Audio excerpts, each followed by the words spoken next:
నమస్కారం ఘంటారావానికి స్వాగతం. ముందుగా ప్రధాన అంశాలు. రాష్ట్ర వ్యాప్తంగా 12 జిల్లాల్లో 45 డిగ్రీలు దాటిన ఉష్ణోగ్రతలు. 4 జిల్లాలకు రెడ్ అలర్ట్.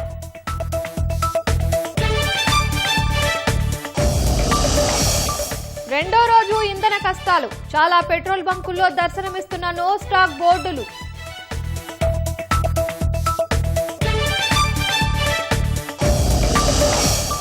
విశాఖలో గూగుల్ డేటా సెంటర్ కు కాసేపట్లో శంకుస్థాపన. $15 బిలియన్ పెట్టుబడితో ఏర్పాటు.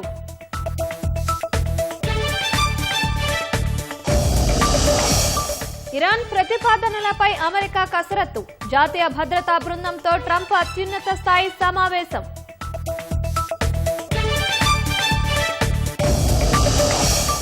మంగళకరంగా అన్నవరం సత్యనారాయణ స్వామి కళ్యాణం. పరిణయ వేడుక తిలకించి పరవశించిన భక్త జనం.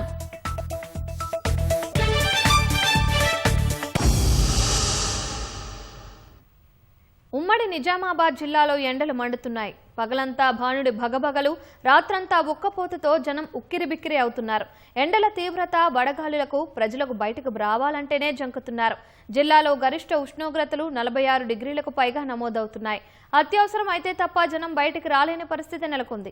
ఇవాళ ఆదిలాబాద్, ఆసిఫాబాద్, నిర్మల్, నిజామాబాద్ జిల్లాల్లో వాతావరణ శాఖ రెడ్ అలర్ట్ ప్రకటించింది. ఈ జిల్లాలో 45 డిగ్రీలకు పైగా ఉష్ణోగ్రతలు నమోదయ్యే అవకాశం ఉందని తెలిపింది. ఉమ్మడి నిజామాబాద్ జిల్లా నిప్పుల కొలిమిలా మారుతోంది.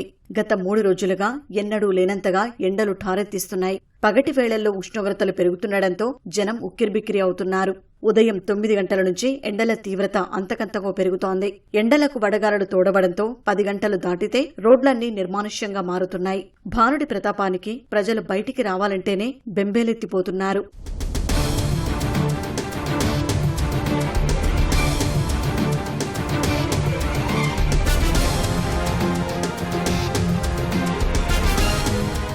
జిల్లాలో గత 3 రోజులుగా 40 నుంచి 46 డిగ్రీల ఉష్ణోగ్రతలు నమోదవుతున్నాయి. నిజామాబాద్ జిల్లా మెండోరాలో 46 డిగ్రీల ఉష్ణోగ్రత నమోదైంది. నిజామాబాద్, కామారెడ్డి 2 జిల్లాల్లోనూ ఉష్ణోగ్రత 44 డిగ్రీలు దాటుతోంది. ఎండలకు వృద్ధులు, చిన్నపిల్లలు అల్లాడుతున్నారు. రైతులు, వ్యవసాయ, ఉపాధి హామీ కూలీలు ఇబ్బందులు పడుతున్నారు. కొందరు బయటికి వచ్చిన వేడి నుంచి ఉపశమనం పొందేందుకు పండ్ల రసాలను తీసుకుంటున్నారు. ఎండల తీవ్రత చాలా ఉంది. నాకు తెలిసి రాష్ట్రంలోనే అత్యధికంగా టెంపరేచర్ ఉన్నది ఈ నిజామాబాద్ అని నేను భావిస్తున్నాను. కూడా 12 గంటలు ఆ ప్రాంతంలో ఇక్కడ ఎవరు కూడా బయట తిరిగేటటువంటి పరిస్థితి కూడా లేదు. జాగ్రత్త పడాల్సినటువంటి అవసరం ఉంది. ముఖ్యంగా సీనియర్ సిటిజన్స్ చాలా జాగ్రత్త పడాలని చెప్పేసి కోరుతున్నాం. ఈ ఎండలు చాలా ముదిరిపోయాయి. రోజుకు 43 డిగ్రీల పైనే వస్తుంది. మార్నింగ్ 10 అయిన తర్వాత నుంచి అసలు బయటికి వెళ్ళాలంటేనే చాలా కష్టంగా ఉంది. 12:30, 1, 2 అయితే రోడ్ల మీద మనుషులు తిరగడం కూడా మానేస్తున్నారు. ఈ ఎండలతోటి డీహైడ్రేషన్ ఇట్లాంటి చాలా త్వరగా అవుతూ ఉన్నాయి. దాంతో పసిపిల్లలు కానీ వృద్ధులు కానీ రోడ్డు మీదకి రావాలంటే చాలా ఇబ్బందులు ఎదుర్కొంటున్నారు. వాళ్ళందరూ రోడ్ల మీదకి రాకుండా జాగ్రత్త పడాల్సిందిగా ఈ రోజువారీ కార్యక్రమాలు చేసుకునే వాళ్ళకి రాగి అంబలు లేకపోతే మజ్జిగ లాంటివి మంచినీళ్ళ ఫెసిలిటీస్ కల్పించాలని చెప్పిన ప్రభుత్వాన్ని మేము కోరుతా ఉన్నామండి. నిజామాబాద్ టౌన్ లోపల ఎండల పరిస్థితి చాలా దారుణంగా ఉంది. బయటకు వెళ్ళి పని చేసుకోవాలంటే చాలా కష్టంగా ఉంది. కాబట్టి గవర్నమెంట్ దీంట్లో శ్రద్ధ తీసుకొని ఈ ఏమీ లేనటువంటి కూలీలకు వాళ్ళకు ఏదైనా సహాయ సహకారాలు అందించాలని, అదేవిధంగా గవర్నమెంట్ హాస్పిటల్లో కానీ హాస్పిటల్ లోపల సరైనటువంటి సెలైన్స్ అవన్నీ రెడీగా ఉంచుకొని ఈ ఎండలకు ఎఫెక్ట్ అయినటువంటి వాళ్లకు ఇట్లాంటి సౌకర్యాలు కల్పించాలని కోరుతున్నాం. నిజామాబాద్ నగరంలోనూ భానుడు తన ప్రతాపాన్ని చూపిస్తున్నాడు. నగరంలో రద్దీగా ఉండే ప్రాంతాలన్నీ 10 గంటలు దాటితే నిర్మానుష్యంగా కనిపిస్తున్నాయి. ఉష్ణోగ్రతలు మరింత పెరిగే అవకాశం ఉందని ప్రజలు అప్రమత్తంగా ఉండాలని వైద్యులు సూచిస్తున్నారు. అత్యవసరమైతే బయటికి రావద్దని, ఒకవేళ వచ్చినా పలు జాగ్రత్తలు పాటించాలని చెబుతున్నారు. వేసవికాలం లోపల ఎండలు ముదురుతున్నటువంటి వేళ ఎవరు కూడా ఉదయం 10 గంటల నుంచి సాయంత్రము 4 గంటల వరకు ఎట్టి పరిస్థితుల్లో బయటకు వెళ్లకుండా ఉంటే బాగుంటుంది. ఒకవేళ వెళ్లాల్సినటువంటి పరిస్థితి ఏర్పడినప్పుడు వదులుగా తేలికపాటి దుస్తులను ధరించాలి. అదేవిధంగా వాటర్ బాటిల్ను వెంట ఉంచుకోవాలి. ఎండలో గొడుగు ఉంచుకోవడం కానీ ఇలాంటి జాగ్రత్తలు తీసుకోవాలి. ముఖ్యంగా బాలింతలు, చిన్నపిల్లలు, వృద్ధులు ఎట్టి పరిస్థితుల్లో కూడా ఎండలకు ఎక్స్పోజ్ కాకుండా ఉంటే బాగుంటుంది. మరోవైపు రాష్ట్రంలో ఎండల తీవ్రత పెరిగే అవకాశముందని వాతావరణ శాఖ హెచ్చరించింది. ఇవాళ నిజామాబాద్, నిర్మల్, ఆదిలాబాద్, ఆసిఫాబాద్ జిల్లాలకు రెడ్ అలర్ట్ జారీ చేసింది. ఈ జిల్లాల్లో 45 డిగ్రీలకు పైగా ఉష్ణోగ్రతలు నమోదయ్యే అవకాశముందని తెలిపింది. రాష్ట్ర వ్యాప్తంగా పెట్రోల్, డీజిల్ కొరతతో వాహనదారులు ఇబ్బందులు పడుతున్నారు. ఇంధనం లేక పలు జిల్లాల్లో బంకులు మూసివేశారు. సంగారెడ్డి జిల్లాలో మొత్తం 193 బంకులలో ఎక్కువ శాతం నో స్టాక్ బోర్డులు దర్శనమిస్తున్నాయి. డీజిల్ ఎక్కడ దొరకడం లేదని, కొన్ని బంకుల్లో పరిమిత స్థాయిలోనే పెట్రోల్ లభిస్తుందని వాహనదారులు చెబుతున్నారు. బండి చక్రం నడిస్తేనే తమ బతుకు చక్రం సాగుతుందని వారు అంటున్నారు. పెట్రోల్ బంకుల్లో నెలకొన్న కొరతపై మరింత సమాచారం మా ప్రతినిధి ప్రశాంత్ సంగారెడ్డి నుంచి అందిస్తారు. రాష్ట్ర వ్యాప్తంగా పెట్రోల్ బంకుల్లో నో స్టాక్ బోర్డులు దర్శనమిస్తున్నాయి. ఎక్కడ చూసినా పెట్రోల్, డీజిల్ లేదంటూ బంకుల సిబ్బంది, నిర్వాహకులు చెప్తున్న పరిస్థితి. గత 2 రోజుల నుంచి, నిన్న మొన్నటితో పాటు గత 2 రోజుల నుంచి కూడా ఇదే పరిస్థితి ఉందని చెప్పేసి మనకి ఇక్కడ వాహనదారులు మనకు ఈ ఫ్యూయల్ లేకపోవడం వల్ల వాహనాలు నడుపుకోలేకపోతున్నామని చెప్పేసి, అత్యవసర పరిస్థితులు ఉంటాయని చెప్పేసి, దానివల్ల అక్కడికి చేరుకోలేని పరిస్థితి కూడా ఉందని చెప్పేసి చెప్తున్న పరిస్థితి అయితే ఉంది. ఇక్కడ మనతో మాట్లాడడానికి కొంతమంది వాహనదారులు ఉన్నారు, వారితో మాట్లాడే ప్రయత్నం చేద్దాం. బ్రదర్ చెప్పండి, మీరు దేనికోసం వచ్చారు ఇక్కడికి? పెట్రోల్ కోసం వచ్చాము సార్. పెట్రోల్ నిన్న గత 2 డేస్గా పెట్రోల్ దొరకట్లేదు. నిన్న హైదరాబాద్లో క్యాబ్ నడుపుతూ ఉంటాం. బండి కూడా ఇప్పుడు ప్రజెంట్గా రోడ్డు మీదే ఉండిపోయింది. కనీసం 40 కిలోమీటర్ల నుంచి వచ్చినా కానీ పెట్రోల్ ఎక్కడ దొరకట్లేదు. కనీసం అందుబాటులోకి తొందరగా పెట్రోల్ తేవాలని చెప్పేసి పెట్రోల్ మరియు మా లాంటి ఆటో నడుపుకునే వాళ్ళు, క్యాబులు నడుపుకునే వాళ్ళు తొందరగా పెట్రోల్ అందుబాటులో తీసుకురావాలని చెప్పేసి ప్రభుత్వానికి వేడుకుంటా ఉన్నాం. అంటే ఇప్పుడు మీరు ఎన్ని బంకుల్లో తిరిగారు? అక్కడ మీకు అక్కడ నుంచి వచ్చిన సమాధానం ఏంటి సిబ్బంది దగ్గర నుంచి? గత 2 డేస్గా అయితే పెట్రోల్ సప్లై లేదు, పైన నుంచి లేదు అని చెప్పేసి చెప్తా ఉన్నారు. 2 డేస్గా నేను దగ్గర ఒక 80 కిలోమీటర్ల నుంచి వస్తా ఉన్నా. బాలనగర్ నుంచి ప్రతి పెట్రోల్ బంక్ వెతుక్కుంటూ సంగారెడ్డి వరకు వచ్చాను. సంగారెడ్డికి వస్తే కూడా సంగారెడ్డిలో కూడా దొరకట్లేదు. ఇప్పుడు నా క్యాబ్ వచ్చేసి అయితే రోడ్డు మీదే ఉంది. పెట్రోల్ చాలా ఇబ్బందిగా ఉంది అని చెప్పేసి చెప్తా ఉన్నాను. అలాగే మనతో మాట్లాడడానికి ఇంకో ఆటో డ్రైవర్ అన్న ఉన్నాడు, ఆయనతో మాట్లాడి ఆయన ఇబ్బంది ఏంటో తెలుసుకుందాం మనం. అన్న చెప్పండి. సంగారెడ్డిలో రాత్రి సంధి చూస్తున్నాను, ఏ పంపు చూసినా నో స్టాక్ బోర్డు కనిపిస్తుంది. అలాగే ఇస్నాపూర్ దాకా పోయినా, ఇస్నాపూర్లో కూడా మొత్తం బారులు జరిగినాయి. 12 గంటల వరకు ఉండి ఆటోలో కొద్దిగా అంత కొట్టించుకొని వచ్చాను. క్యాన్లు పట్టుకొని తిరుగుతున్నాను పంపుకి. ఇక ఎక్కడ దొరకలేదు. ఈ సమస్య ఎందుకు వచ్చిందో, ఎక్కడ వచ్చిందో తెలుస్తలేదు, అంతే. అయితే ప్రభుత్వం చెప్తుంది 40 రోజులకు సరిపడా నిల్వలున్నాయి, ప్రజలు, వాహనదారులు ఆందోళన చెందాల్సిన అవసరం లేదు, భయపడొద్దని చెప్పేసి చెప్తా ఉంది. మరి దానికి ఏమంటారు? ప్రతిదీ అలాగే చెప్తా ఉంది, ప్రతిదీ అట్లాగే. వాళ్ళ ఓకే, ఇప్పుడు మీరు ఆటో నడిపితే రోజు ఎంత సంపాదిస్తారు? మరి ఇప్పుడు పెట్రోల్, డీజిల్ లేకపోవడం వల్ల మీరు ఆటో నడుపుకోలేరు కదా, దానికి నడుపుకునే పరిస్థితి లేదు. ఇప్పుడు ఆటో నడుపుకోవడానికి ఇంటికాడ పెట్టుకొని కూర్చోవాలి. ఇప్పుడు అంతకుముందు కనీసం 1500, 2000 చేసేవాళ్ళము. ఇప్పుడు బస్సు ఫిరాయిస్తుంది, 500-600 చేస్తే 500-600 రోజు ఖర్చులకే వెళ్ళిపోతున్నాయి. ఆటో ఈఎంఐలు ఏం కట్టాలి, స్కూల్ ఫీజులు ఏం కట్టాలి, రూమ్ రెంట్లు ఏం కట్టాలి, ఇట్లాంటి సమస్యలు ఉన్నాయి. సంగారెడ్డి పట్టణ ప్రధాన కేంద్రంలో మనం మరొక బంకు వద్ద ఉన్నాము. ఇక్కడ కూడా నో స్టాక్ బోర్డులు దర్శనమిస్తున్నాయి. దీనివల్ల ప్రయాణికులు చాలా ఇబ్బంది పడుతున్నామని చెప్తున్నారు. వాహనదారులు అయితే ఇందాక చెప్పినట్టే అసలు వాహనాలు నడుపుకోలేని పరిస్థితి అని చెప్తున్నారు. ఇక్కడ మనతో ఇంకో ప్రయాణికుడు ఉన్నాడు, వాళ్ళని అడిగి వారి సమస్య ఏంటో తెలుసుకునే ప్రయత్నం చేద్దాం. हाँ जी बोलिए, आपका प्रॉब्लम क्या है? कब से चल रहा हो आपका फ्यूल का प्रॉब्लम? ये तो अभी जब से ये युद्ध चालू है, जब से ये प्रॉब्लम चालू है. बाकी अपने देश को डीजल मिल रहा था, हमारे लोग डीजल आने नहीं दे रहे. उनका अभी ये देखो ऐसा ही चलते रहेगा. 8-15 दिन हो गया है. ये अभी 2 दिन से और ज़्यादा स्टॉक कम हो गया. अगर तेल नहीं आएगा तो हम ड्राइवर भाई लोग कैसे जिएंगे, गाड़ियाँ कैसे चलाएंगे, कैसे हमारा देश का विकास होगा. ऊपर से डीजल भेज रहे तो हमारे ऊपर के गवर्नमेंट वाले उसके खिलाफ जा रहे, ईरान के खिलाफ जा रहे और बोल रहे कि ये अमेरिका से तेल ले रहे तो वहाँ से भी नहीं आ रहा. या काड़ी या देश से तेल आने को तैयार है, ईरान तेल देने को तैयार है. बाकी हमारे ऊपर के जितने लीडर लोग हैं वो रुकावट बन रहे हैं, हमारे को परेशानी में डाल रहे हैं. इंडिया वाले को, हमारे ड्राइवर भाई जितने भी हैं, हम लोग ऐसे गाड़ियाँ नहीं चलेंगे तो हम लोग क्या खाएंगे, क्या कैसे जिएंगे हम लोग. गवर्नमेंट हमारे तरफ कुछ तो भी ख्याल करे, डीजल का प्रबंध ये करे, डीजल लाने की तो ये करे जल्दी से जल्दी. పట్టణ ప్రధాన కేంద్రంలోని మరో బంకు వద్ద మనం ఉన్నాము. ఇక్కడ చూసినట్లయితే డీజిల్ లేదని చెప్పి ఇక్కడ నిర్వాహకులు, సిబ్బంది చెప్తున్నారు. పెట్రోల్ ఉంది, అది కూడా ఓన్లీ పవర్ మాత్రమే దొరుకుతుందని చెప్పి తెలియడంతో ఇక్కడికి వాహనాలు బారులు తీరాయి. బంకు సిబ్బందితో మాట్లాడి తాజా పరిస్థితిని తెలుసుకునే ప్రయత్నం చేద్దాము. బ్రదర్ చెప్పండి, ఇక్కడ ఏంటి పరిస్థితి? పెట్రోల్ ఉందన్నా కానీ కొట్లాట తీస్తున్నారు. నాకు పోయి 11 గంటలకైనా సరే 10:30, మేము 10 గంటలకు క్లోజ్ చేస్తాము. 10:30కు వచ్చైనా సరే కానీ కొట్లాట తీస్తున్నారు. డీజిల్ లేదని చెప్పి అంటున్నారు. డీజిల్ ఎప్పటి నుంచి లేదు, పెట్రోల్ కూడా పవర్ పెట్రోల్ ఉంది అంటారు కదా. నిన్న 3-4 గంటలకు డీజిల్ అయిపోయింది. ఇప్పుడు పవర్ అయితే నడుస్తుంది, పవర్ ఉంది, మనకు లేదని అయితే సమస్య లేదు. కానీ 10 గంటలకు క్లోజ్ చేస్తాము బంకు. 10:30కు వచ్చి కూడా పొయ్యి ఉండడానికి కొట్లాట, మనుషుల మీదకే కొట్లాడుతున్నారు. పోయేమనేది అంటలేము కదా, పోస్తానే చెప్తున్నాము. పోస్తానా కానీ మీది కొట్లానికి వస్తున్నారు పబ్లిక్. ఓకే, ఇది పెట్రోల్ బంకుల్లో తాజా పరిస్థితి. ఎక్కడ చూసినా అసలు పెట్రోలు డీజిల్ లేదని చెప్పి నో స్టాక్ బోర్డులు దర్శనమిస్తున్నాయి.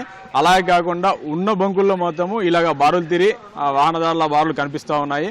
వారు కూడా ఆందోళన చెందవద్దని, ఉన్న దగ్గర మొత్తం ప్రశాంతంగా పెట్రోల్ తీసుకోవాలని చెప్పేసి ఇక్కడ బంకుల సిబ్బంది చెప్తున్నారు. ఇది ఇక్కడ తాజా పరిస్థితి. కెమెరామెన్ ఉమామహేశ్వరరావుతో ప్రశాంత్, ఈటీవీ న్యూస్, సంగారెడ్డి. సిద్దిపేట జిల్లా హుస్నాబాద్లోని పెట్రోల్ బంకుల్లో పెట్రోల్ డీజిల్ కొరతగా ఉందన్న ప్రచారంతో వాహనదారులు వరుస కడుతున్నారు. ఇంధనం దొరకడం లేదన్న వదంతులతో బంకుల నుంచి పెద్ద డబ్బాల్లో పెట్రోల్ డీజిల్ తీసుకెళ్తున్నారు. బంకుల్లో ఇంధనం అయిపోగానే సరిపడా స్టాక్ వస్తోందని నిర్వాహకులు చెబుతున్నారు. వదంతులను నమ్మి బంకుల్లో బారులు తీరొద్దని విజ్ఞప్తి చేస్తున్నారు.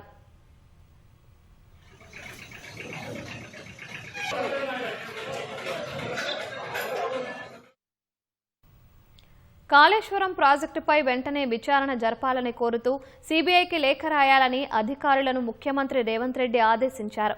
అవసరమైతే సీబీఐ డైరెక్టర్ను నేరుగా కలిసి వినతిపత్రం సమర్పించాలని మంత్రులకు సూచించారు.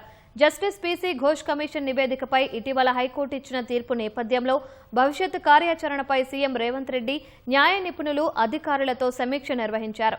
సుప్రీంకోర్టు సీనియర్ న్యాయవాది రాజ్యసభ సభ్యుడు అభిషేక్ సింఘ్వీతో వీడియో కాన్ఫరెన్స్ ద్వారా చర్చించారు. జస్టిస్ పీసీ ఘోష్ కమిషన్ ఏర్పాటు కానీ కమిషన్ నివేదికను కానీ హైకోర్టు తప్పుపట్టలేదని న్యాయ నిపుణులు వివరించారు. కమిషన్ నివేదికలో అన్ని అంశాలు చెల్లుబాటులో ఉన్నాయని తెలిపారు. కాళేశ్వరం అంశంపై ప్రస్తుతం ఏ కోర్టులోనూ ఎలాంటి కేసు పెండింగ్లో లేదు కాబట్టి సీబీఐ విచారణకు చట్టపరంగా ఎలాంటి అడ్డంకులు లేవని అభిప్రాయపడ్డారు. కాళేశ్వరం ప్రాజెక్టుపై విచారణకు సీబీఐపై ఒత్తిడి పెంచేందుకు అవసరమైన కార్యాచరణ ప్రణాళికపై అధికారులకు ముఖ్యమంత్రి దిశానిర్దేశం చేశారు. సమావేశంలో ఎంపీ వేం నరేందర్ రెడ్డి, సిఎస్ రామకృష్ణారావు, ఉన్నతాధికారులు శేషాద్రి, మాణిక్ రాజ్, శ్రీధర్, ఆదిత్యనాథ్ దాస్ పాల్గొన్నారు.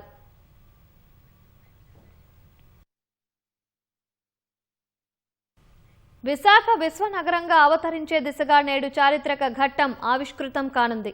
$15 బిలియన్ పెట్టుబడితో గూగుల్ ఏర్పాటు చేయబోయే ఏఐ డేటా సెంటర్కు పునాది పడబోతుంది. పోర్ట్ సిటీ ఉక్కు నగరంగా ఉన్న గుర్తింపును దాటి డేటా సిటీగా మారబోతోంది. విశాఖతో పాటు ఆంధ్రప్రదేశ్ భవిష్యత్తును మార్చే గూగుల్ ఏఐ డేటా సెంటర్కు నేడు శంకుస్థాపన జరగనుంది. విశాఖ జిల్లా తర్లువాడలో గూగుల్ ఏఐ డేటా సెంటర్కు సీఎం చంద్రబాబు, మంత్రి లోకేష్ భూమి పూజ చేయనున్నారు. $15 బిలియన్ భారీ పెట్టుబడితో విశాఖ, అనకాపల్లి జిల్లాల పరిధిలో గూగుల్ సంస్థ 1 గిగావాట్కు పైగా సామర్థ్యంతో 3 చోట్ల డేటా సెంటర్లు ఏర్పాటు చేస్తోంది. గూగుల్ డేటా సెంటర్ కోసం ప్రభుత్వం తర్లువాడలో 266.6 ఎకరాలు, అడవివరంలో 160 ఎకరాలు, అనకాపల్లి జిల్లా రాంబిల్లి వద్ద 174.8 ఎకరాల్ని కేటాయించింది. ఈ 3 డేటా సెంటర్లను 2028 నాటికి పూర్తి చేయాలని గూగుల్ లక్ష్యంగా నిర్దేశించుకుంది. గూగుల్ డేటా సెంటర్ వల్ల సుమారు 188,000 మందికి ఉపాధి అవకాశాలు లభిస్తాయని అంచనా. ఈ ప్రాజెక్టు స్థానిక స్టార్టప్లు, పరిశోధనలు, డిజిటల్ సేవలకు భారీ ఊతాన్ని ఇవ్వనుంది. ఐటీ, ఏఐ, క్లౌడ్ సేవల రంగాల్లో విస్తృత అవకాశాలు ఏర్పడతాయి. Data science, cyber security, cloud architecture వంటి రంగాల్లో నైపుణ్యాల అభివృద్ధికి దోహదం చేస్తుంది. ఏపీలో టెక్నాలజీ ఆధారిత ఉద్యోగ మార్కెట్ను విస్తరింపజేస్తుంది. ఏఐ, మెషిన్ లెర్నింగ్ వంటి అత్యాధునిక టెక్నాలజీలపై పనిచేస్తూ సేవలందించే సంస్థలు గూగుల్ ఏఐ హబ్ సమీపంలో కార్యకలాపాలు ప్రారంభిస్తే మరింత వేగంగా, అంతరాయాల్లేని సేవలు పొందుతాయి. ఆ సంస్థలన్నీ రాబోయే రోజుల్లో విశాఖకు తరలివచ్చే అవకాశం ఉంది. ఇక్కడ డేటా సెంటర్తో పాటు వివిధ సంస్థలకు ఏఐ ఆధారిత కంప్యూటింగ్ సేవలందించే మౌలిక వసతులు, భారీ ఎత్తున డేటా స్టోరేజీ, అత్యంత వేగవంతమైన కమ్యూనికేషన్ సదుపాయాలు వంటివి ఏర్పాటవుతాయి. గూగుల్ రాకతో విశాఖపై అంతర్జాతీయ టెక్ సంస్థల దృష్టి కేంద్రీకృతమవుతోంది. అదానీ కనెక్స్, ఎయిర్టెల్ నెక్స్ట్రా వంటి భాగస్వామ్య సంస్థలతో డిజిటల్ మౌలిక వసతులు మరింత బలపడనున్నాయి.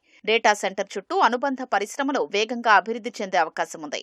విశాఖ సముద్ర తీరంలో వేసే ఇంటర్నేషనల్ సబ్సీ కేబుళ్లతో వివిధ దేశాలతో అనుసంధానం ఏర్పడుతుంది. గూగుల్ క్లౌడ్ ఏఐకి సంబంధించి మొత్తం ఆసియాకే విశాఖ గేట్వేగా మారనుంది.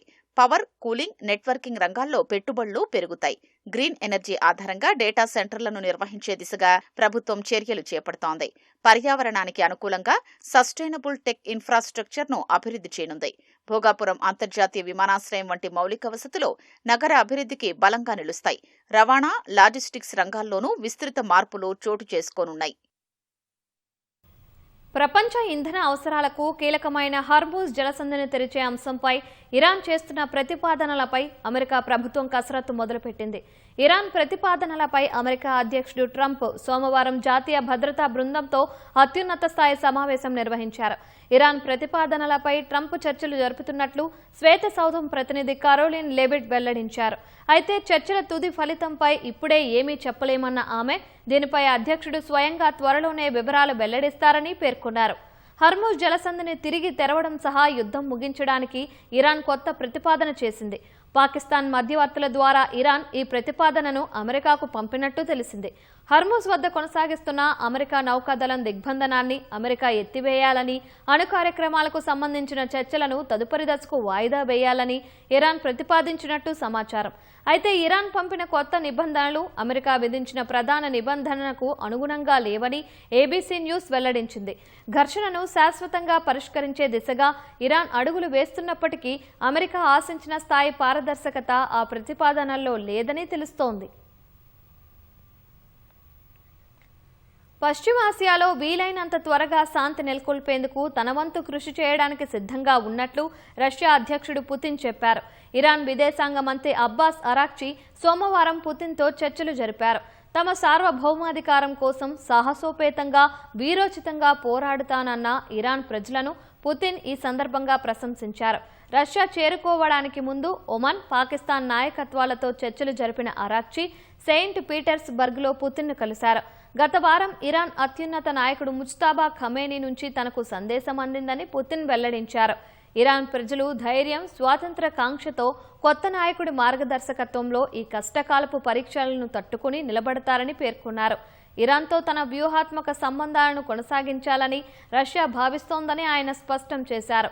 తమ ధైర్యంతో ఇరాన్ ప్రజలు అమెరికా దురాక్రమణను అడ్డుకోవడంలో విజయం సాధించారని అరాక్చి పేర్కొన్నారు. ఈశాన్య నైజీరియాలోని అదమాబా రాష్ట్రంలో ఉగ్రవాదులు రెచ్చిపోయారు. గుయాకు గ్రామంపై ఆదివారం రాత్రి ఇస్లామిక్ స్టేట్ ఉగ్రదాడులు జరిపిన దాడిలో 29 మంది ప్రాణాలు కోల్పోయారు.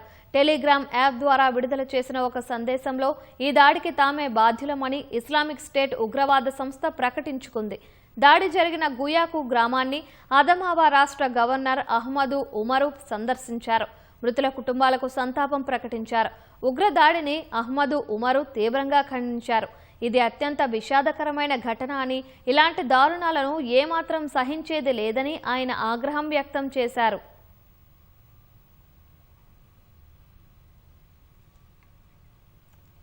దక్షిణ సూడాన్ రాజధాని జుబా శివార్లలో సోమవారం ఘోర విమాన ప్రమాదం జరిగింది. ప్రైవేటు విమానం కుప్పకూలిన ఘటనలో పైలట్ సహా 13 మంది ప్రయాణికులు ప్రాణాలు కోల్పోయారు. జుబా నగరానికి సుమారు 20 కిలోమీటర్ల దూరంలోని కొండ ప్రాంతంలో ఈ విమానం కూలిపోయింది. విమానంలో 2 కెన్యా పౌరులు ఉండగా మిగిలిన వారంతా దక్షిణ సూడాన్కు చెందిన వారిగా అధికారులు గుర్తించారు.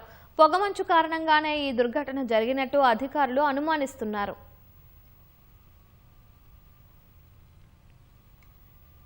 రామగుండం నగరాన్ని స్వచ్ఛ రామగుండంగా తీర్చిదిద్దేందుకు ప్రజలందరూ భాగస్వాములు కావాలని నగర మేయర్ మహంకాళి స్వామి పిలుపునిచ్చారు.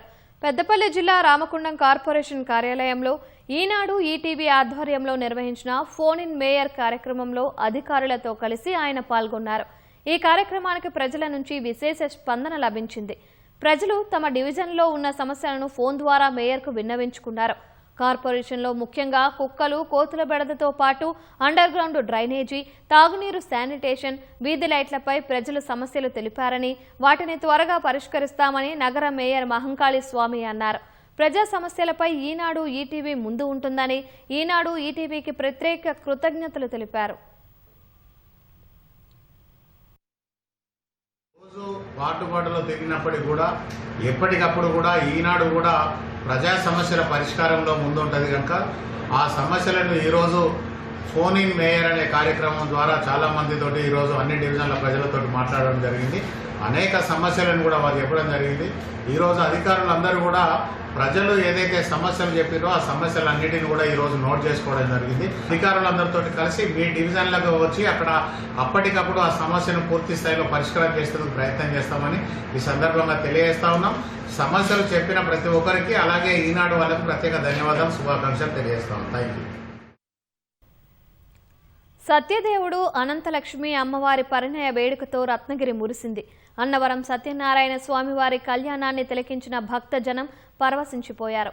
ముందుగా స్వామివారిని వెండి గరుడ వాహనంపై, అమ్మవారిని గజ వాహనంపై, పెళ్లి పెద్దలు సీతారాముల వారిని వెండి పల్లకిపై ఆసీనులను చేసి గ్రామోత్సవం నిర్వహించారు. స్వర్ణాభరణాలు, వివిధ రకాల పుష్పాలతో అత్యంత సుందరంగా స్వామి అమ్మవార్లను అలంకరించి రాత్రి 9 గంటలకు కళ్యాణ వేదిక వద్దకు తీసుకువచ్చి పెళ్లి పెద్దలు సీతారాముల పక్కనే ఆసీనులను చేశారు. చైర్మన్ రోహిత్, ఈవో చక్రధరరావు, ధర్మకర్తల మండలి సభ్యులు కళ్యాణ వేదిక వద్దకు పట్టు వస్త్రాలు, పండ్లు శిరస్సుపై ఉంచి వేదిక వద్దకు తీసుకువచ్చిన తరువాత కళ్యాణ తంతు ప్రారంభించారు. విఘ్నేశ్వర స్వామి పూజతో ప్రారంభించి కన్యావరణం, గౌరీ పూజ, ప్రబర, యజ్ఞోపేత ధారణ అనంతరం మంగళకరమైన జీలకర్ర బెల్లం మిశ్రమాన్ని స్వామి అమ్మవార్ల శిరస్సుపై అర్చక స్వాములు అలంకరించారు. అనంతరం మాంగళ్య ధారణ జరిగింది. ఒకరి శిరస్సుపై మరొకరు తలంబ్రాలు వేసే ఘట్టం భక్తజనులను ఆనంద పరవశంలో ముంచెత్తింది. తిరుమలలో శ్రీ పద్మావతి శ్రీనివాసుల పరిణయోత్సవాలు వేడుకలు ఘనంగా జరిగాయి. ఉత్సవాల్లో భాగంగా చివరి రోజు స్వామివారు గరుడ వాహనంపైన, మరో పల్లకీపై ఉభయ దేవేరులతో కలిసి ఊరేగింపుగా పరిణయోత్సవ మండపానికి వేంచేశారు. నారాయణగిరి ఉద్యానవనంలో శోభాయమానంగా తీర్చిదిద్దిన పెళ్లి మండపంలో స్వామి అమ్మవార్లకు ఎదుర్కోలు, పూలదండలు మార్చుకోవడం, పూలబంతులాట, నూతన వస్త్ర సమర్పణ కోలాహలంగా జరిగాయి. అనంతరం ఉత్సవ మూర్తులకు ఆస్థానాన్ని అర్చకులు శాస్త్రోక్తంగా జరిపారు. ఉత్సవ మూర్తులు తిరిగి ఆలయంకు చేరుకోగా పరిణయోత్సవాలు పరిసమాప్తమయ్యాయి.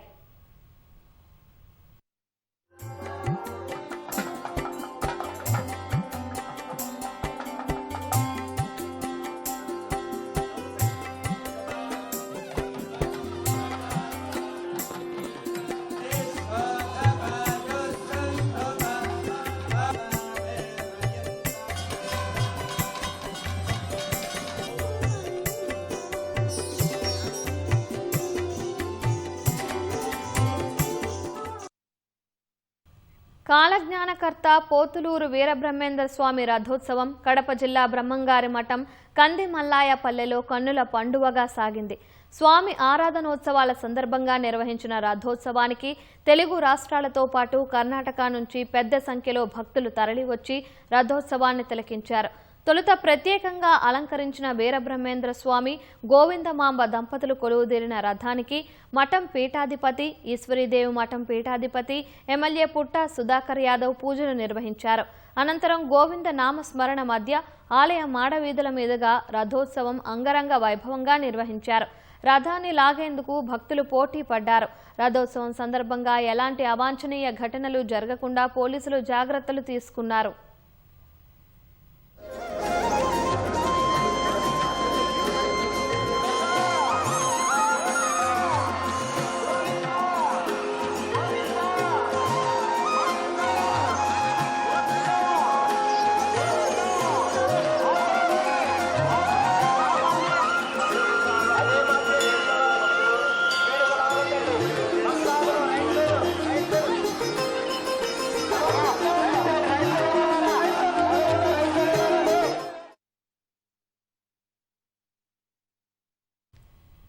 ఉపరాష్ట్రపతి సిపి రాధాకృష్ణన్ తిరుమల శ్రీవారి సేవలో పాల్గొన్నారు.